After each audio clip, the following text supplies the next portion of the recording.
Welcome back, ladies and gentlemen. We're now delighted to be joined over the telephone by our guest for the afternoon, Mr. Ramzy Khoury, our Jordanian journalist. It's a very good afternoon to you, sir. Hello, Angie.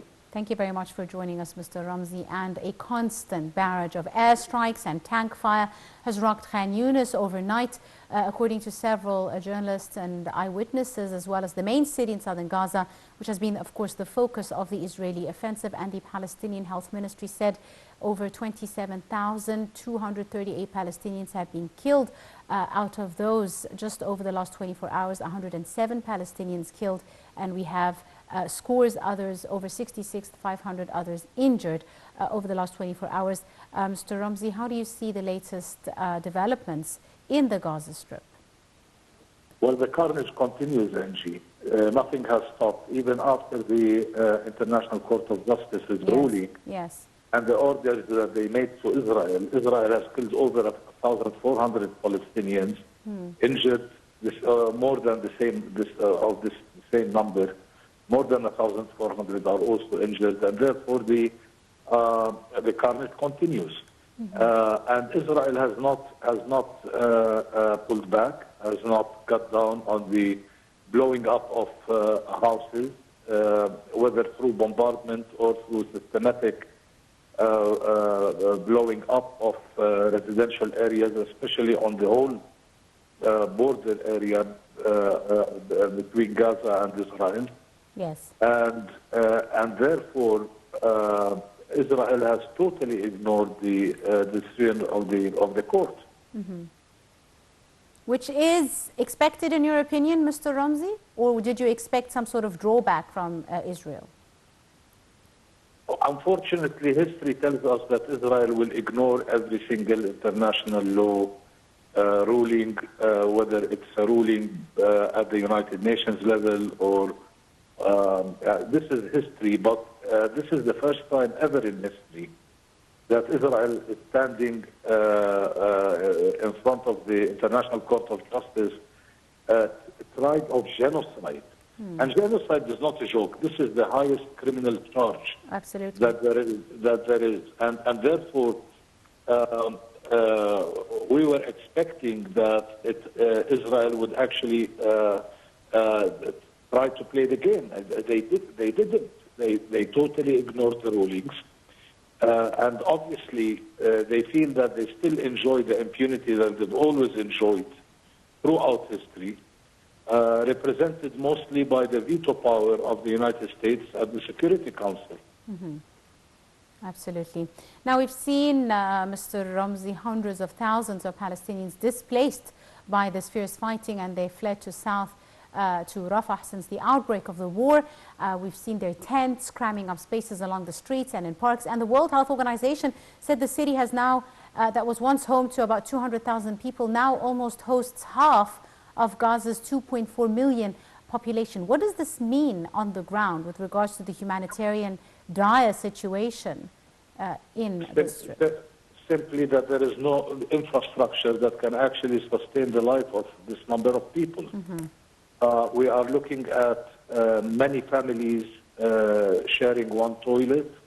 We're looking at everybody is living in tents, but the weather is terrible right now. Yes. In Gaza.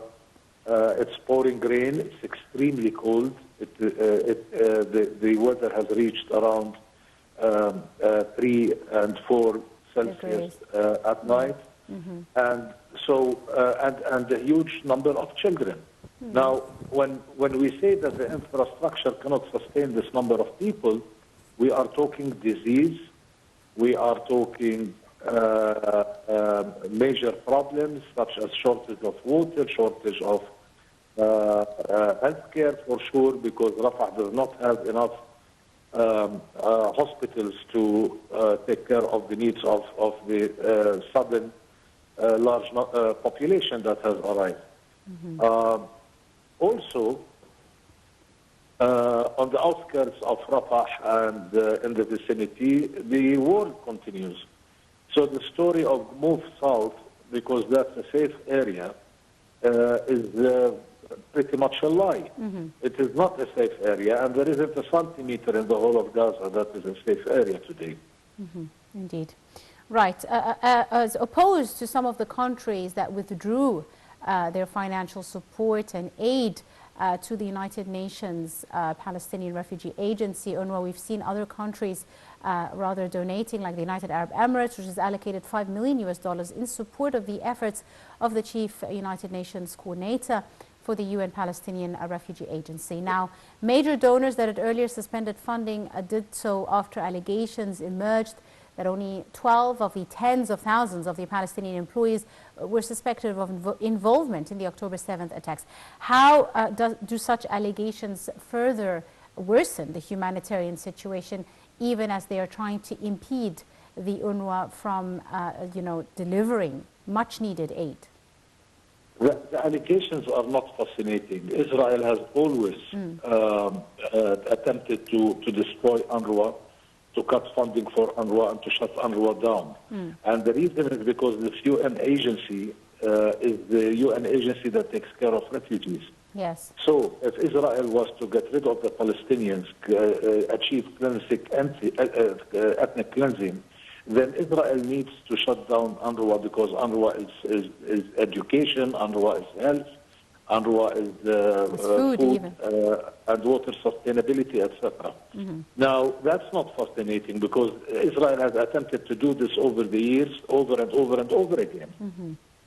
What is fascinating is for 16 countries who know this and know that Israel's story has most often come out to be untrue, that they would actually go ahead and take action even before proof is provided.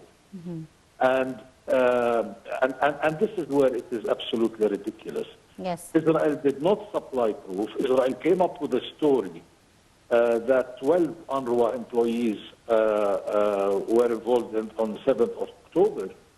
However, what is the truth is very different from this. The truth is that over 150 UNRWA employees were massacred and killed by Israel. And that is a fact that is proven. Whereas the story about these 12 people who engaged on the 7th of October is a ridiculous story. Why would an UNRWA employee be engaged in military acts? Indeed.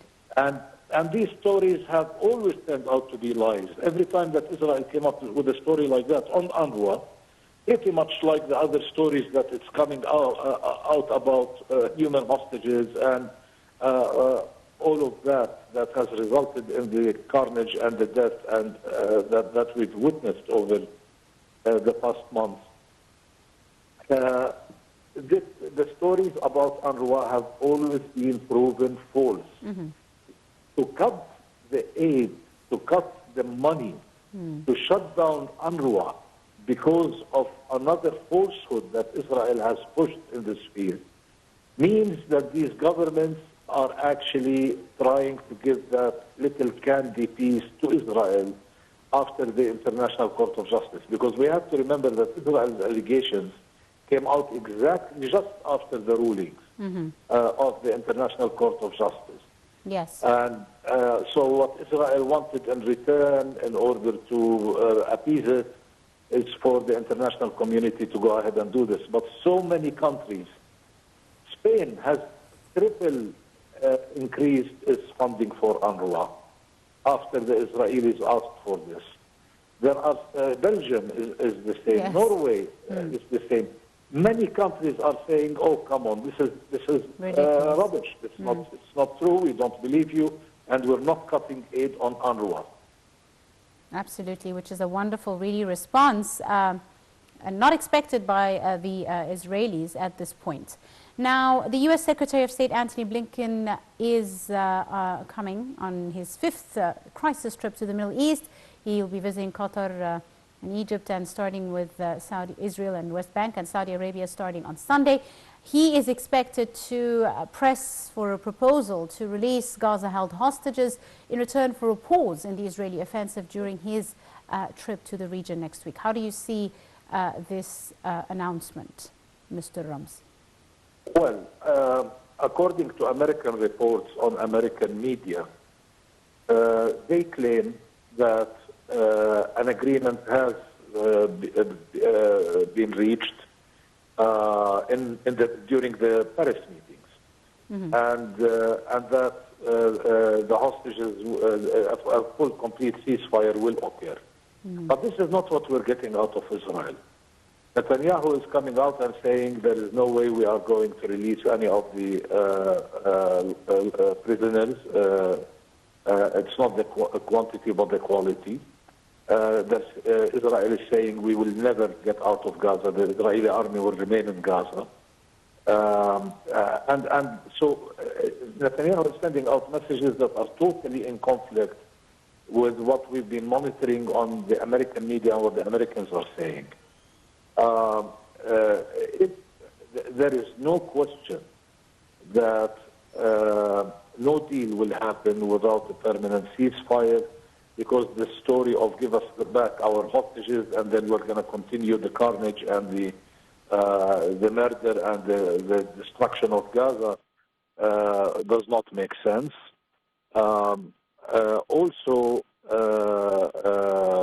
there is no question the Palestinians would accept anything less than the release of all political prisoners, especially those with people like Marwan Barghouti, who has 4 life sentences, Abdullah Barghouti, who has many life sentences, etc. Ahmed al-Saadat, the head of the Popular Front for the Liberation of Palestine. There are so many of these figures that have to be released. Israel is saying that they would not release them. But never, at the end of the day, we cannot believe what Netanyahu says. Netanyahu has a very difficult situation internally. He is not famous for telling us the truth or being transparent about what is going on and what he's willing to do and not willing to do. Yes. So let us hope that not a humanitarian short-term ceasefire, but a permanent ceasefire, a permanent agreement, even if it is done in phases, but a light at the end of the tunnel for the civilian population of Gaza. The civilian population of Gaza have never had it so bad in history. Their situation is in dire needs. They are in very big danger. According to the United Nations, according to the Red Cross, according to all of the international organizations. Absolutely. Everybody is saying that what is going on now is genocide, not just by pure, straightforward murder, but it is definitely genocide through hunger, lack of medical care, the cold weather, the etc., etc. Absolutely. Right. Finally, Mr. Ramzy, the State Department spokesperson Matthew Miller said that Blinken will continue diplomatic efforts, etc., and ask for a humanitarian pause to allow for the sustained and increased delivery of humanitarian assistance to the civilians in Gaza. This is not the first time that this has been asked.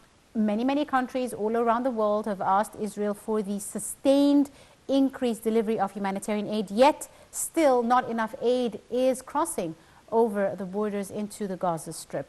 What needs to be done at this current juncture, at this point in time, in order to, as you said, the situation on the ground is extremely bleak.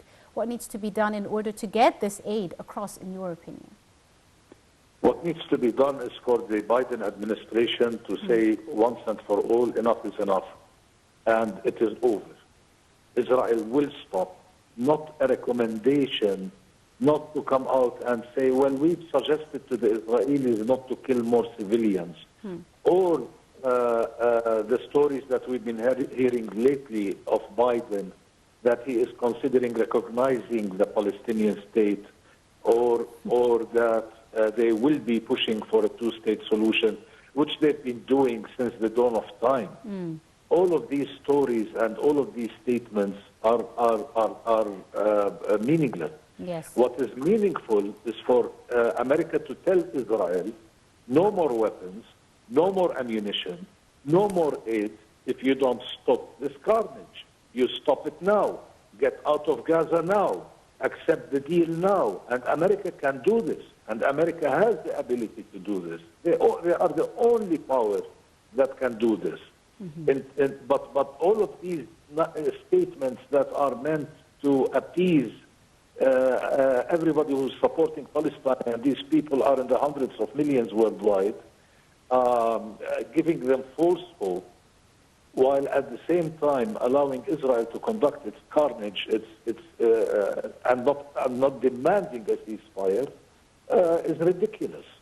So if the U.S. administration does this, if Blinken does this for a change on his next trip, then we will see a ceasefire, we will see a deal, we will see the release of hostages, and then we start worrying about how do we rebuild Gaza, what do we do with all of these people who lost their homes and who are pretty much on the streets, and how do we sustain their life? Because that's a huge challenge, and Absolutely. what they're doing is they are delaying the time. It's not just the idea of bringing aid into Gaza right now. Yes. It is what happens afterwards. How do these people survive afterwards? Absolutely. Right, I guess we'll have to leave it at there. We have run out of time. I'd like to thank you very, very much, Mr. Ramzy Khoury, our journalist and our guest for this afternoon. Thank you very much, sir, for your time and your insight. With that, ladies and gentlemen, we wrap up today's edition of Arab Affairs. You were in the company of myself, Angie Meher. Many thanks for joining us.